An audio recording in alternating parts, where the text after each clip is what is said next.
be able to use their beautiful space, and especially important, their very cool space here today.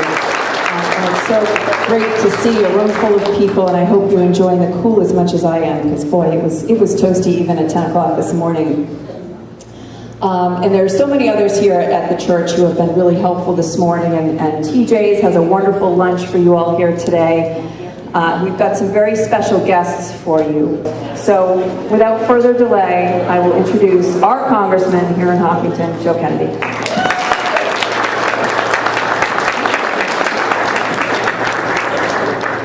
Ladies and gentlemen, thank you so much for the invitation to join you this afternoon. Thank you for letting me get out of the heat as well. A couple of things before I start. I'm going to keep these comments quick. I know there's some other folks that would love to have an opportunity to speak with all of you as well.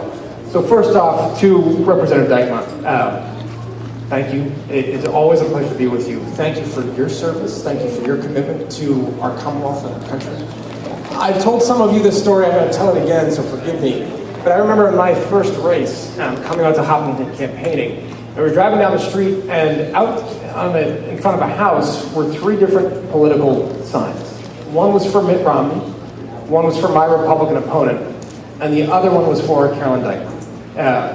And I pointed out to a member of my team that was in the car with me then that I hoped at some point that I would be able to see a household that probably didn't necessarily come down with me politically the same way, but that I had earned their trust and respect and support enough that while they leaned the other way, understood that somebody from the other party was going to be dedicated to them and fighting for them and their needs. And Carolyn Dyckman has done that every single day.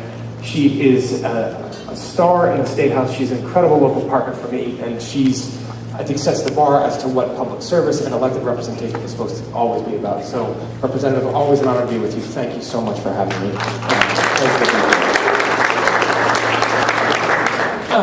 To our town clerk, pleasure to be with you, sir, as well. Thank you, Mr. Secretary. Always a pleasure to be with you. Madam President, always a pleasure to say. Thanks for coming. Thank you for what you do. Honored to be in your presence as well. Ladies and gentlemen, I'll be quick.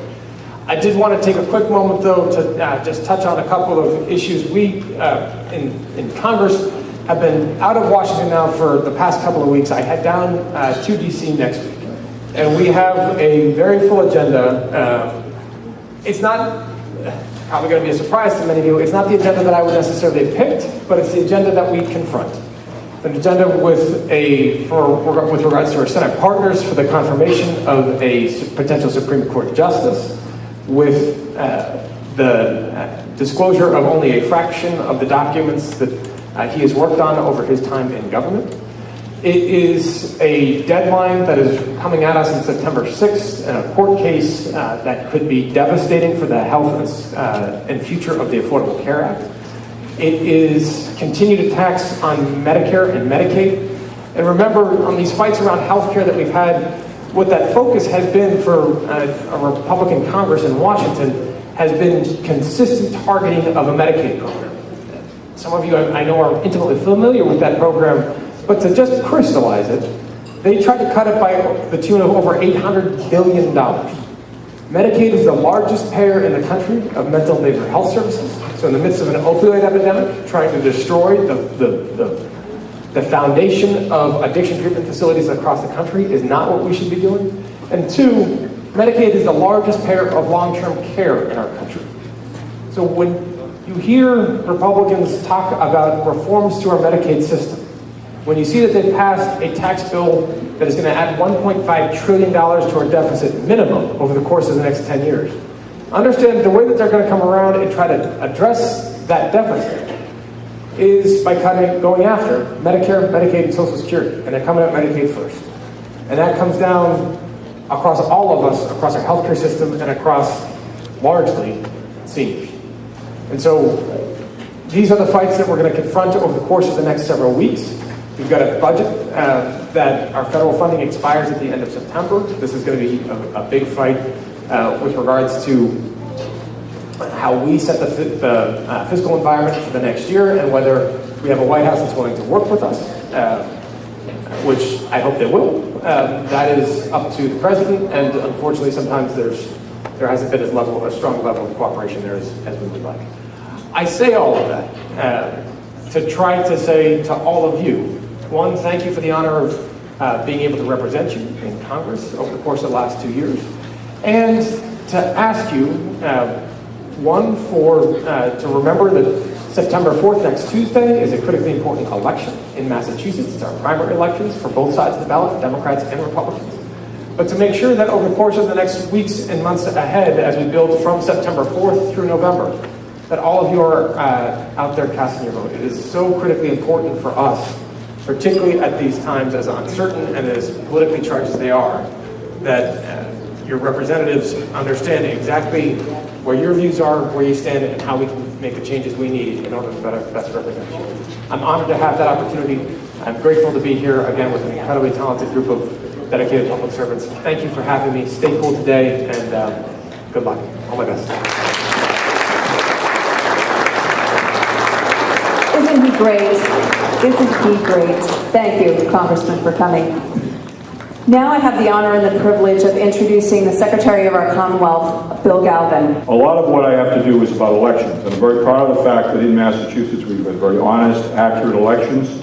We only use paper ballots. We don't have any electronic equipment. We make sure that all your personal information is not on the internet, and that's one of the reasons we were not the object of hacking in 2016. But one of the other most important things, and frankly one of the most satisfying things I do, is regulate the financial services industry.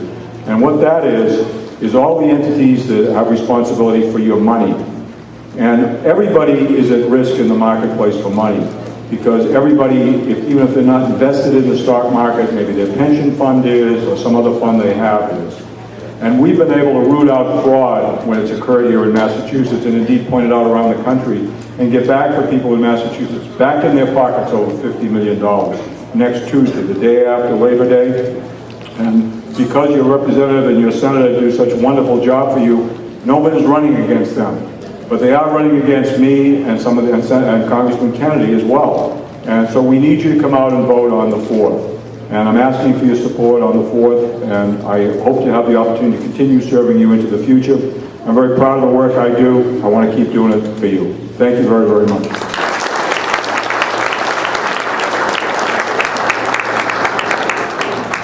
In the month of June, I believe it was, Karen Silva became the Senate President here in Massachusetts. One of only 3 women in the history of our Commonwealth to rise to that level. And we are so proud of her, and we are so grateful for all she does for the Commonwealth. And I think she really needs no introduction. She works on virtually every issue that is important in Massachusetts. And I'd like to particularly note the work that she does on youth and supporting youth and helping youth, on the disabled and supporting our disabled residents, environmental issues, the list goes on and on. So without further delay, it is my great pleasure to introduce Senate President Karen Silva. Thank you. We should give Carolyn another round of applause for all that she does as well. Thank you. I just want to take a couple of minutes to thank all of you, but I want to start out by just saying how lucky I am on so many different levels. The first level is the folks that are at the State House that I have the opportunity to work with. And Carolyn is one of them. She is an incredibly hard worker, dedicated. I think you know all the time and energy that she puts into her job. It's a labor of love. And I do just want to mention and end by saying, for the folks in Holliston and Hopkinton, and you know, for those in Southborough and Westborough, I also have a senior fair every single year in October at Keefe Tech. I think this will be my 13th or 14th one coming up, and it will be October 27th, Saturday, October 27th. It's free. You're welcome to join us. There's a lot of workshops. It's a fun day, so look forward to seeing you. Have a great day and a great rest of the summer. Thanks so much. Bye.